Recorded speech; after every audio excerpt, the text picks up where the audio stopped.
Hello and welcome everyone to episode 4 of the Confessions of an Astrologer podcast. I'm your host, Charly McCreary, and I'm happy to be back with John Wadsworth for another conversation about astrology. How are you doing today, John? I'm good, Charlie. Good to see you again. Yeah, here we are. Likewise. Yeah. I'm excited to dive into our topic today. We're going to be talking with you about astrodrama and astrological theater in today's episode. And I think what would be helpful for folks is if we get started by defining some terms so that everybody's with us and what we're talking about today. So could you tell us a little bit about what embodied astrology is? It's a big part of your practice. Sure, it is. Yeah, it's a big part of my practice and has been for most of my career as an astrologer, actually. Yeah, it's a term. I mean, the term embodied astrology it's a term that I actually originated in 2005 in my master's thesis. But it came out of my practice that I've been working with since 1993, which is the practice of astrodrama. I discovered astrodrama very early in my career. And when I realized what was possible when you could actually experience the planets and the zodiac, not just as symbols on a chart, but actually as kind of living forces within the psyche, living presences that we are in the midst of, that totally changed my understanding of astrology and my approach to it.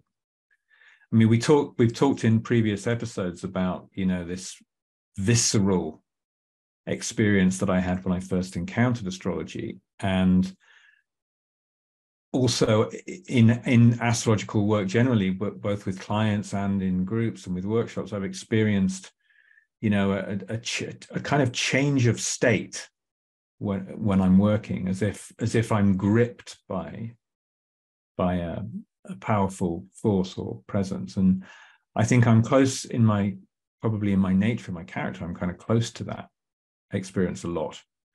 It's like a passion, it sort of arises, and we've probably all got an experience of that. I'm sure that we feel passionate about something, and but I think experiencing it with astrology has opened up another kind of way of understanding that. And if I had to define the term, and I have defined the term in my thesis, in my master's thesis, it's an encounter with something other than human. I love the idea, and this is an idea from a philosopher who I really like called David Abram. He says we are human only in contact and conviviality with what is not human. I love that. I love that too. And that I think is at the heart of it for me, is that, if we think about what we're doing as astrologers when we're looking at a chart, we could sit back and we could remain, kind of settled in our own personality, and we could look at the chart and we could talk about it. And we do, of course. We talk about the symbols, talk about the meanings. We interpret the symbolism. We we give it a psychological rendering, or different astrologers work in different ways. Some will make predictions based on the symbols, whatever we're doing with it, we are rendering it as something that is not going to speak back to us. And I think with embodied astrology, we are open to the possibility that what we are speaking to has the capacity to speak back to us. I love this, John. And the word that came to mind as you were sharing about what embodied astrological practice is for me was there's an enlivening of ourselves as the practitioner, but also the celestial bodies that we are in conversation with. Yeah. We spoke before we started our recording today about this idea of the relationship that we can have with these planetary bodies through sympathy, cosmic sympathy, and how it really can become a dialogue that's very alive. It's not just interpreting glyphs and geometry on a chart. It really can become alive, and we can be part of that. And we're not just translating one language into another either, because that assumes that, you know, that the symbols that we're looking at are to some extent dead. So I love this idea of enlivening, and even more, I would say that we're engaging with forces and powers that are alive, and they're alive in us. And I also believe that they're alive outside of us as well. They're in the world, they're in the cosmos. There are living forces, living presences that these symbols that we work with, the planet, you know, they're representing them, but they're also potentially gateways to reconnect with those forces, with those powers, with those archetypes. And I think, you know, something you said, which I loved, again, we were talking before, was, you know, that embodied astrology involves stepping into the chart with, like, if you're working one-to-one with the client, you're moving into the chart with the client. You're not stepping back and treating something objective. You are surrendering to some extent your analytical capacity to allow something that you may be prepared in some way, but you're not able to predict what will happen when you do that. You haven't got it all scripted in advance. In fact, we have no script, right? As astrologers, we've got a bunch of funny symbols, and we've got lots of mythological, archetypal ideas that go along with those symbols, and in the myth and the history and the cultural resonances that they have. And we've got lots of stories in our kind of repertoire, and lots of experiences that we can correlate in that way of cosmic sympathy with a person's life. But what if we actually are allowing, enabling, surrendering to this possibility of an other than human, a dialogue with something other than human? And that's my question. And this was the, you know, my when I did my master's degree in cultural astronomy and astrology in 2005, I worked toward this. I was interested in ritual and the ritual aspects of astrology. And I think that's one way we could talk about embodied astrology, that we are in a dialogue, that we're in a participation, that we're perhaps making an offering. I think that's the old idea, that we make an offering to the gods, or that we, you know, that we enter into a dialogue with, you know, with these forces. But then with Astrodrama, we're doing something even more than that, because we are then becoming kind of a surrogate for that planetary energy. So we're allowing a sort of temporary embodiment of the planet, God, archetype to speak through us. And so I was looking at this academically. I interviewed practitioners of Astrodrama, people like Jeff Jower, the late Jeff Jower, Barbara Shermer, who wrote the book Astrology Alive. I interviewed her. She's also passed now. Rick Levine, Friedel Roggenbuck, a German Astrodrama facilitator who became a mentor of mine. I interviewed them about their practice, which was fascinating. And I created a sort of theoretical framework to be able to approach this and understand it. The thesis was called Towards an Embodied Astrology, Embodiment as a Paradigm for Astrological Practice. So I was looking at the whole kind of idea of what that is, and maybe we can talk a bit more about that as we go on.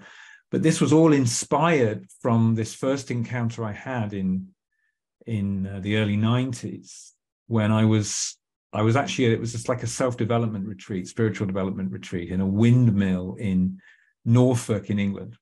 And I'd just gone along there as a participant, and there was a person there who was running some Astrodrama. And for various reasons, she couldn't hold the class. And as the only astrologer in this group, they were mostly homeopaths actually, but as the only astrologer in this group, I was invited to, would I hold the class, And being an Aries, of course, I just said yes. Even though I'd actually never even, this is Confessions of an Astrologer, right? So I'd never even run a workshop before, John. Not that I'd never run an Astrodrama workshop. I'd never actually held a workshop before. I participated in a few by that age. I was 23. I was young. But I stepped into it, and I spoke to the woman who was meant to be running it, and she prepped me and gave me loads of kind of advice and guidance on how to do this. And I just found that I found myself in that. It was a life-changing moment. I found myself as a facilitator and as an Astrodrama facilitator in that place, and you could say, well, that's crazy, John. What are you doing? What are you doing? Like trying to, and of course we do things, right, when we're young and enthusiastic. I would certainly never recommend anyone like try and model. I'm not trying to model that for anyone, but it was a life-changing experience for me. And the people who were present in it also said it was deeply transformational for them. So something really good happened in that space, maybe more by fortune than design, but it was, we just set it up, each person in the group took a planet. I shared with them my understanding of the planets. We set up a we had an intention. The people in there set an intention, and we allowed something to enter the space. And the people began to, we positioned ourselves in the chart. We laid ourselves out on the wheel, on the floor, and each person spoke as that planet, and it spoke directly to the issue, to the very deep issues that the two people brought. And it switched me on. I always see it as a blessing, however strangely it came about. I always see it as a blessing that it opened up, and I then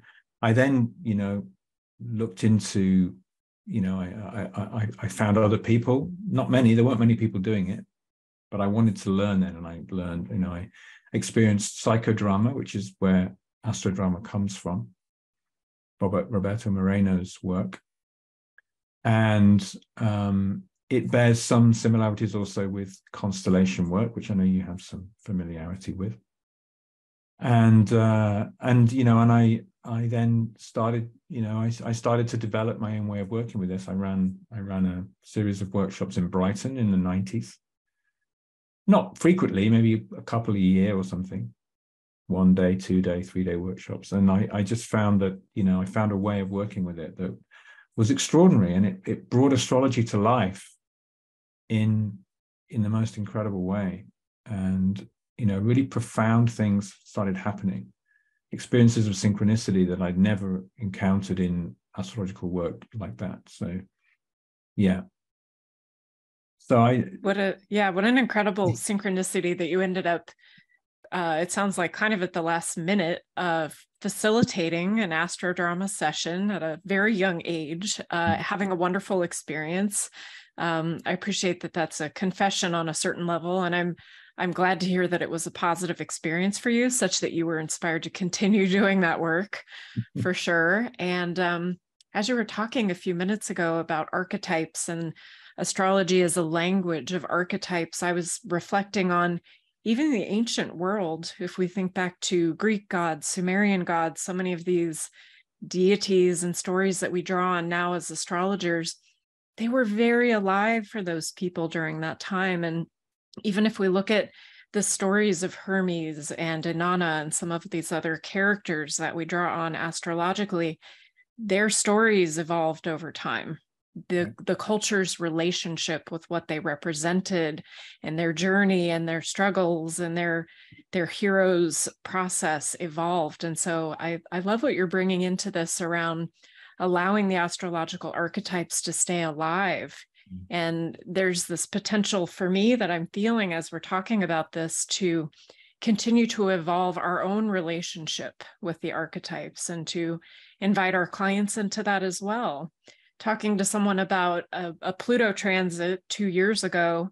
If we keep working with that client, the relationship with that archetype will change as that slow transit moves. So it's interesting to think about what this offers. And I'm curious, John, how has your work with Astrodrama practice evolved over time from that first session of inviting people to represent planets, setting up the room, creating the configuration? I know that you've added more creative and potentially theatrical elements into that work. So I'd love to hear a little more about, we heard sort of where it started. How are you practicing and facilitating Astrodrama today? Right. So, I mean, typically I'll run a retreat of like 4 or 5 days, and I'll limit the numbers of the people to the numbers of the planets that can be played, because it's not a spectator sport. Everyone's involved. Everyone takes a planet, except for the person whose chart we're working with. So typically, everyone who wants to in the group will have the opportunity to have their own chart enacted by the members of the group. And that will unfold over, we might do 2 or 3 a day. That will unfold over a series of days.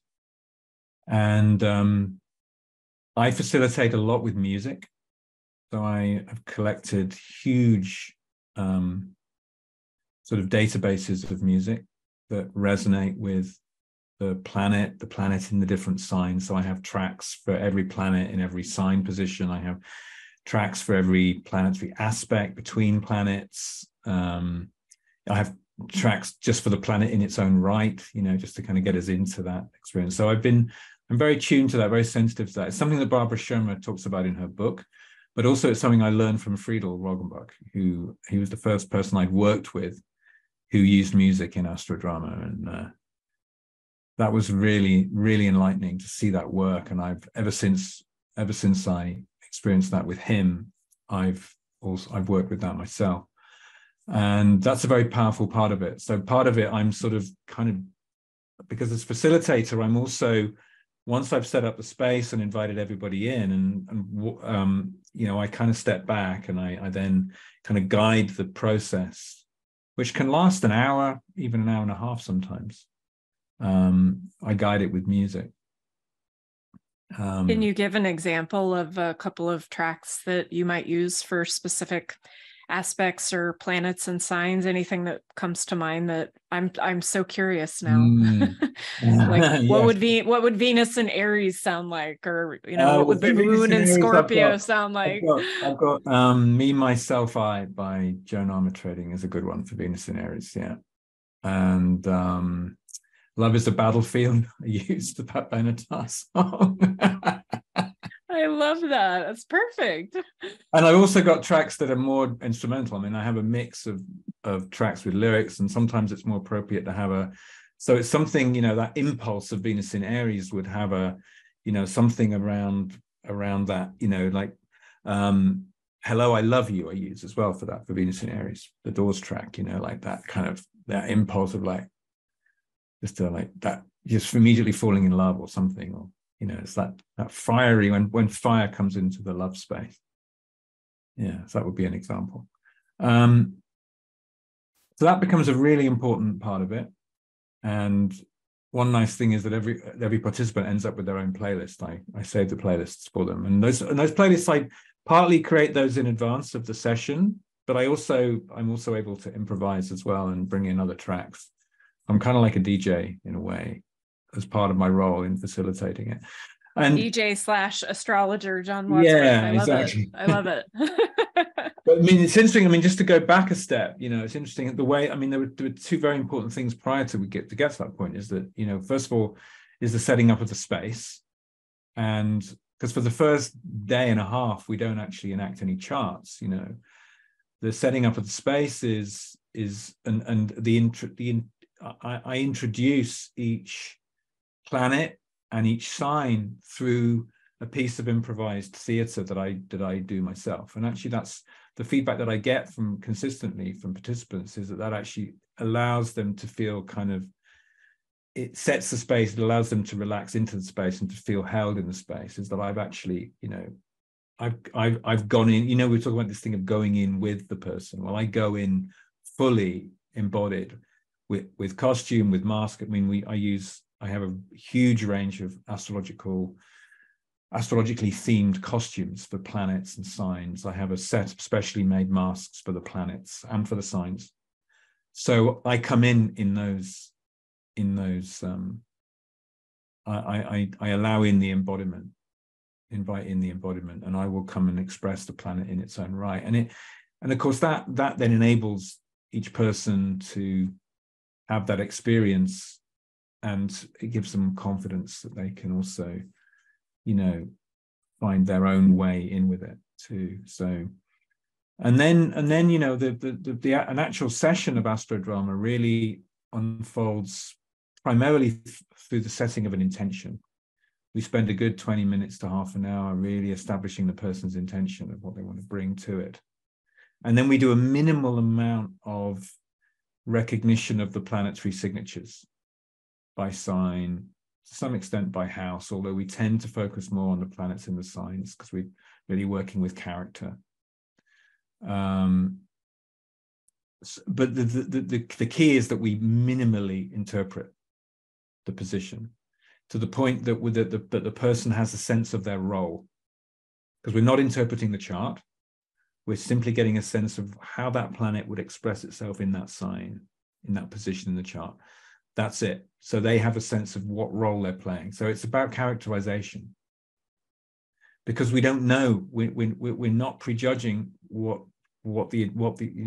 not making an interpretation of the chart. We're inviting in characters to play out, an improvised performance. So that's how I set it up. The person whose chart it is gets to witness it. They don't perform, they don't play a planet in the way that I do it. But they often get invited in by the planets at various points. We have costumes, I say, masks, props, lots of props as well. And we have a separate room where people go and get changed. And there's a process where the person kind of lets go of their own persona for this period where they enter in. So putting on the mask, putting on the costume, looking in the mirror. We always have lots of mirrors where people can look in to the mirror, see this character appear, that they are, and all of this is designed for them to be able to let go of, temporarily, of their identification with who they normally are. So people find parts of them that they may not be ordinarily in touch with. And the feedback consistently over the years has been that the person gets just as much, sometimes more, out of playing the role of the planet in somebody's chart as they do from having their own chart enacted, and then also these are all drawn by lot. We let the gods decide who gets which role. And then I invite each person in, I invite each character in, they parade in, and I have a piece of music for each one. So each one gets to just express themselves as they are and introduce themselves to the others. They go and stand in the part of the chart where they belong. They have a sense of the relationships through the aspects that they have with the other planets. So they know who their allies are, who they're challenged by, according to the aspect. And then once we've done that, we just let, I let the thing unfold. Yeah. Wow, it sounds like a fascinating process, John. I hope to come to the UK and experience it myself someday. I've had a chance to experience a little bit of this work with other practitioners, but your approach I love the invitation in of creative elements like music and costumes and masks and theater. That's really, sounds like fun. It sounds like sacred play time. And I come from a ritual theater background. And so I'm just thinking about the overlap there of creating sacred time and sacred space. And I know that you quoted Mircea Eliade from The Sacred and the Profane in your thesis, and that's a great place folks can go to dive more deeply into this idea of how that's created. But it really is a ritual, but it also has an element of play and of fun and of creativity and expression. And I think our inner child really can thrive when we create these spaces to encounter these parts of ourself. Another thing I was thinking, deep, yeah, deep fun. Deep fun. That's the term I use. It's like I love it. Play, deep fun. Yeah. Deep fun. I think that's the perfect way to describe it. So I was reflecting, you mentioned earlier on family constellations work, which originated out of the work of Bert Hellinger. And our listeners in Europe will be already familiar with that, but folks based elsewhere, like the United States, where I am, are maybe less familiar. So just to give a really quick context on that, it has some overlap in the Venn diagram of psychodrama and astrodrama in terms of working with representation. And family constellations, as you might imagine by the name, is somewhat more focused on creating reconciliation within family systems, ancestral lineage-based things, immediate family, things like parents and siblings and grandparents and that sort of stuff. And so the question for you, John, and you touched on this a little bit in terms of the person whose chart it is setting an intention before their chart is worked with. I know for family constellations, the goal is creating reconciliation through working in the field, through allowing the person whose story is being represented to see it with an outside perspective and create movement and create change and invite understanding and create reconciliation. What would you say is kind of the goal or the ideal outcome with astrodrama work? Is it a similar idea of maybe creating some reconciliation or understanding, or is it more than that? I think reconciliation is a big part of it. I think it's one of the major overlaps with the constellation work.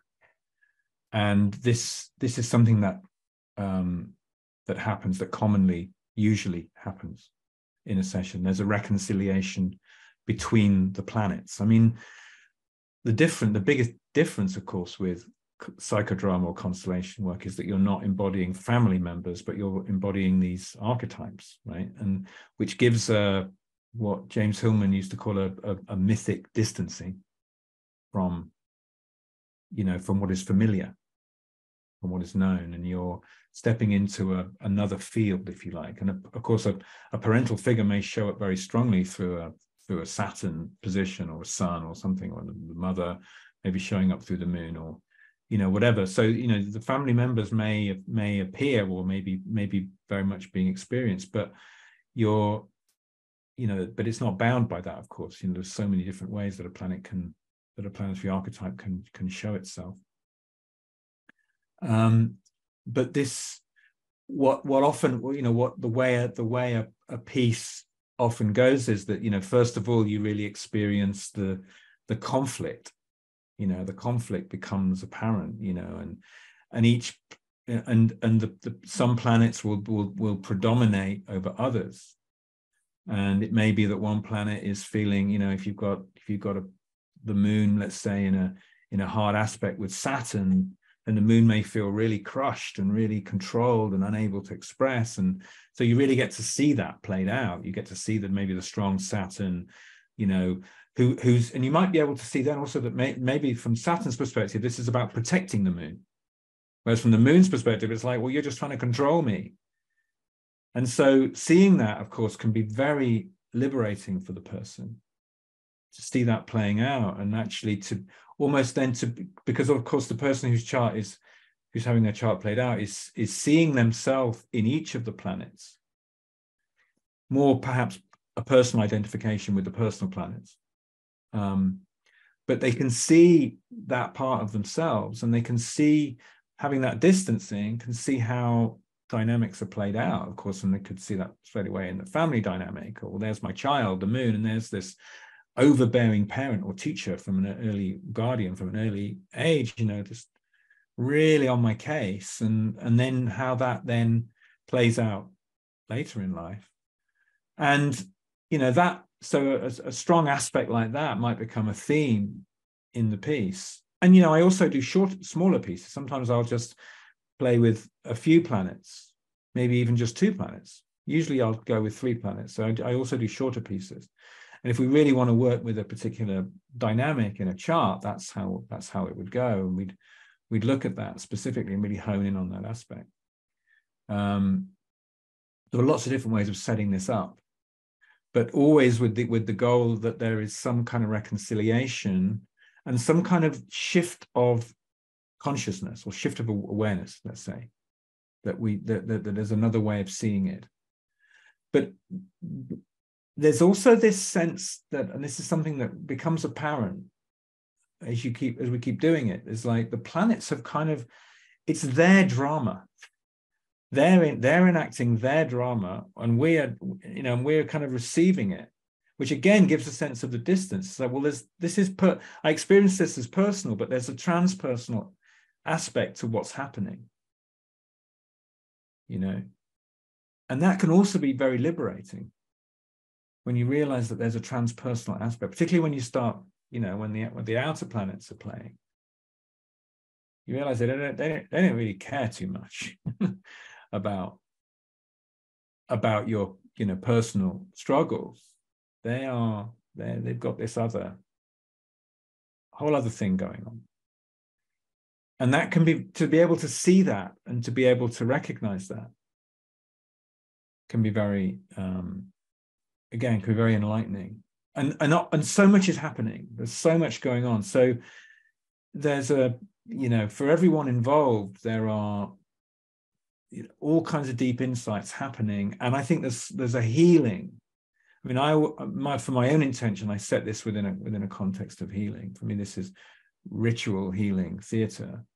So that's a very deep and profound and serious aspect to what we're doing, even though we're playing, and there's all kinds of laughter and fun and joy as well happening.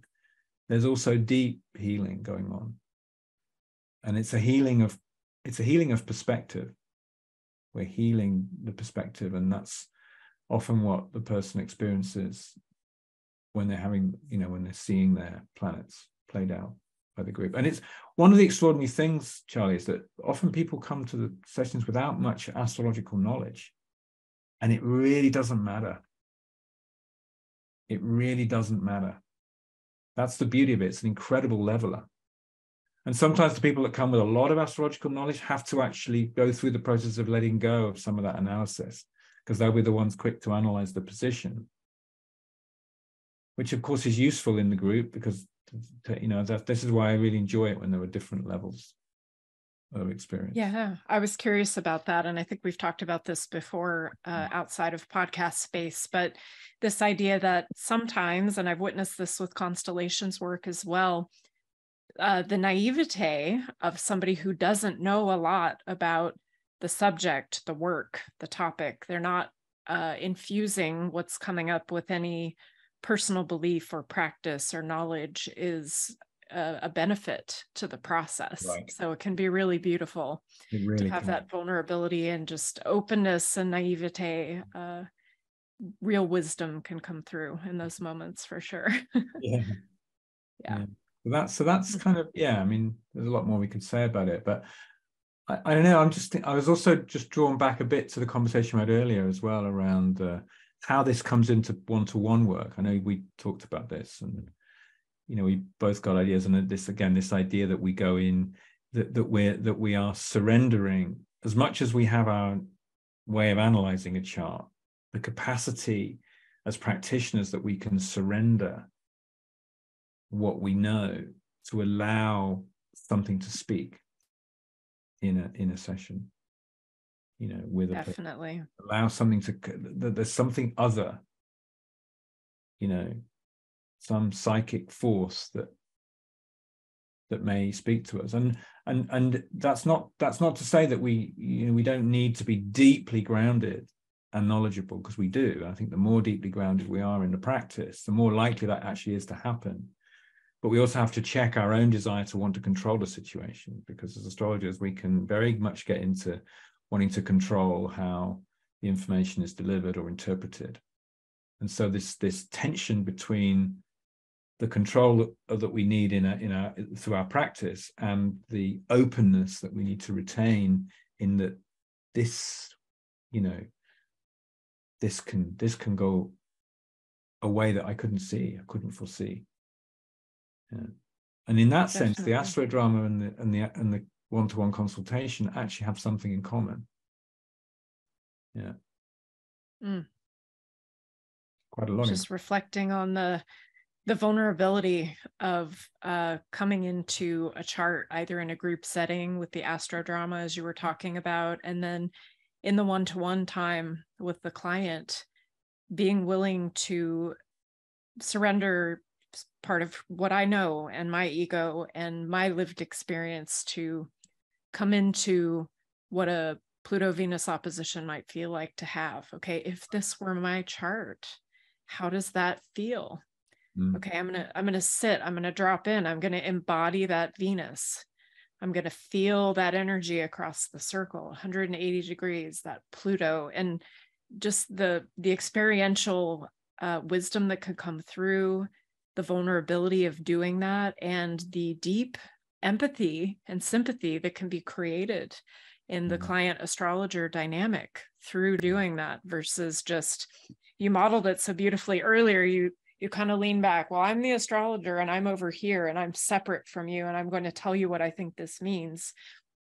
When we get out of that dynamic and we instead lean in and go, I'm going to go into the field with you about this part of your chart that's a huge part of your life story, your healing journey, your personal growth, and live it with you for a moment. There's so much potential that can be created in that space. Incredible. Yeah, exactly. That's it. Yeah, leaning in. You lean into the with the astrology, but you lean into the person's life and you go, hey, we're going to go into this together, and we're going to act as if, we're in the presence of something that is that to some extent is beyond both of our comprehension. You have your understanding of your life, which as an astrologer I fully respect. And I have an understanding of the planetary configuration and all of the stories and the meanings that we associate with that. But to recognize that both of those, together, that's something extraordinary can happen if we can acknowledge that, that's what we've got. But there's also something else that we can also invite into the space. And we might do that by ritualizing the space to some extent. And, that's one way of inviting that in. We invite in the possibility of that, the high to the highest, even just by, well, let's let this be for the highest good. Let this be blessed. And let those blessings, let something be revealed.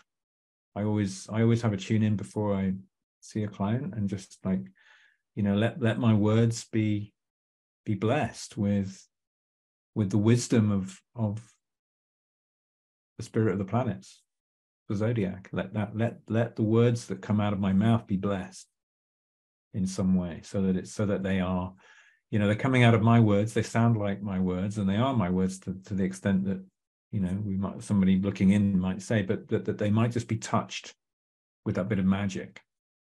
That might just be the right word to hear for that person at the right moment, that will touch something, that will turn something, that will transform a way of seeing, or actually have a visceral response. I mean, clients sometimes have really visceral responses to what happens, And, for me, that's the goal of astrological work, is that, we're talking about, because we have to also talk about what's there, of course, but that we might just sort of spiral in maybe and go in deeper, and maybe something will happen, and that there'll be a turning point where you see something, and maybe both the astrologer and the client see it together. That's wonderful when that happens, right?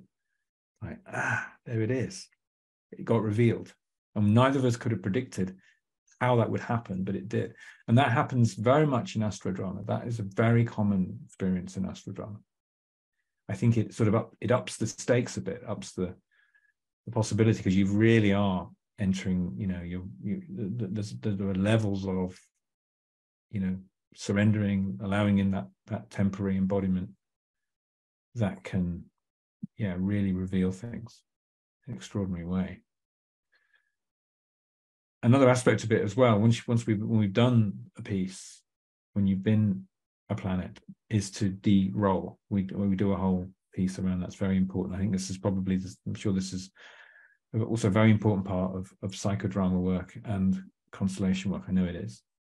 And I get, we have mirrors, and I get people to go and take the mask off front of the mirror so they can and just re-announce themselves back as themselves. I think that's smart. We don't want to be inadvertently carrying around Moon and Scorpio for the next week, No, or any other placement. Whatever it might be, no matter how challenging or. Part of them will have touched us. We'll then have a sense of it. It will be around us, so it will have enriched us. Playing a role, playing a planet in a sign, in aspect of it touches us. It stays with us to an extent, but we don't have to identify with it. It's important that we can, we need to come back to our sense of who we are again.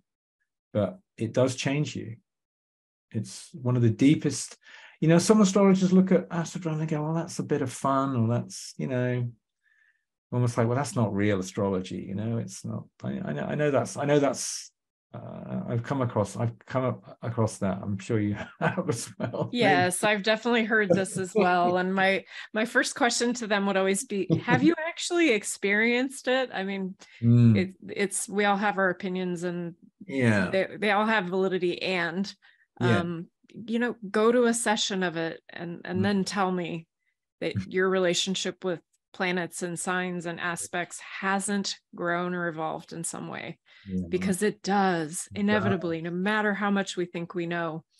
We will never leave an astrodrama session with the same idea about what Mars and Pisces means. Like, I'm recalling an astrodrama experience that I had now. It wasn't my chart, it was someone else's, but I think it's a commonality with family constellations work, with astrodrama, with psychodrama. Everyone in the room gets something from the process, not just the focal client. Right. Everyone in that space, in that field, in that dance, in that dynamic deepens in their understanding and their relationship with something. Everyone leaves with the gift of the experience.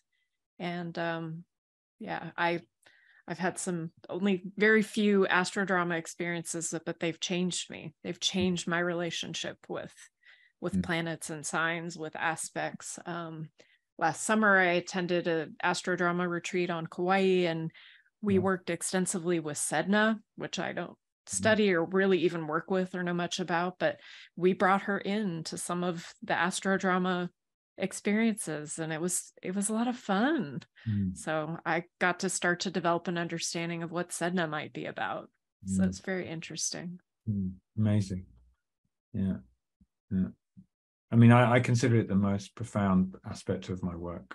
It's really, without a question. Well, I need to make a trip and come see you so I can come to a workshop sometime. I'd love to experience your work, John. Do you have any astrodrama opportunities coming up the rest of this year, 2023? Yeah, I'm going to run one more. I ran one in February, and I'm going to run one more this year, which I think is going to be in October. Provisionally, it's the 5th to the 8th of October in Glastonbury. There's a beautiful retreat center here, a few miles outside of Glastonbury, and I'm going to do it there. Yeah, so that provisionally, that's the date, and I will be announcing that soon. And it's for 12 people, right? Yeah. Yep, that would be the right number. The right number. Planets and the right number. Yeah. We work with Chiron. I do also work with the nodes, so I have run with slightly more. We bring in the north and south node. I may do that actually in October as well. But you also need to keep. I also like everyone to have an experience of them having their own chart enacted as well. For me, that's very important. And, definitely. But we do shorter pieces, longer pieces. The shorter pieces are focused. They can be very, very powerful when you just work with 2 or 3 planets. So we do a mix of shorter pieces, longer pieces. Full chart enactment, which is powerful. Everybody's there, everybody's present. And yeah, it's a memorable thing. Imagine that. Imagine it's like, you know, you get to witness your own life, or the patterns, the deep storied patterns in your life playing themselves out in front of you. I mean, when I've had this done for myself, you know, I mean, it's, you know, I'll when I'm old and gray, I'll be still thinking about that. When I'm, you know, it will never leave me. The things that I've experienced in that takes. Well, and inviting you with the theme of this podcast in mind, Confessions of an Astrologer, doesn't your current life partnership, didn't that begin to unfold in an astrodrama, didn't it? Indeed. Yes, indeed it did. And yeah, my now wife, Georgia, has facilitated an astrodrama for me. And we actually met, or at least we first connected, whilst in role. Oh my God, this is really a confession now, isn't it? I love it. It's very so sweet. Odd, but there was something that happened in a session. Yeah. So we do tell that story sometimes, but it's a bit... I think it's really sweet, John. Episode. Now we're getting into the proper confessions, aren't we? Yeah. That is that extraordinarily unexpectedly, that happened. I mean, Georgia was already facilitating astrodrama when, you know, she came to sort of check me out and I knew straight away I've got a kind of a fellow teacher of this, and so it was agreed actually by the other participants in the group that I should have my chart enacted as part of the retreat, which I never normally do. And Georgia was the one who facilitated it most beautifully and extraordinarily. Yeah, it was a very, very deep experience. Yeah. Well, I have to say, folks listening, if you've never experienced astrodrama and you have an opportunity either with John or one of the other very few practitioners out there, definitely worth exploring, even if you don't identify as an astrologer or don't know a lot about astrology. The nature of opening the field and inviting the archetypes to speak is profound work. So definitely recommend it if you haven't experienced it. And I imagine yours fill up pretty quickly, huh, John? We do fill up quickly. Announce? Yeah. At the moment, it's the most popular aspect of what I'm doing. I think people are hungry for embodiment at the moment. We're all spending so much time online, and that kind of experience can't be done online. No, I think this work is best conducted in person for sure. Yeah. So, you know, I will. I'll be announcing that soon when the next one is. And exciting. Yeah, great to talk to you, isn't it great? We've both got this. You know, it's a rare thing. There aren't very many people who've ever done an astrodrama, let alone been involved with the kind of work. So it's very nice to be able to have this conversation with you, Charlie, and at this level, you know, it's really, to really understand it. Yeah, agreed, John. And as I mentioned before, I haven't experienced your work yet, but it is great to have the common language of the intention and how it works and how it might unfold and what people might experience. So yeah, it's been wonderful to talk with you about this today. And yeah, thanks listeners for being here. We hope you found this interesting and learned something new today. And thanks for listening. Please be sure to subscribe and like and follow and stay in touch. We'd love to hear what you thought of this episode if you want to leave us a comment. So thanks for being here. And thanks again for the great conversation today, John. I had so much fun speaking with you. I really enjoyed it. Yeah, thanks. Likewise. Take care, everybody. We'll see you next time. Bye.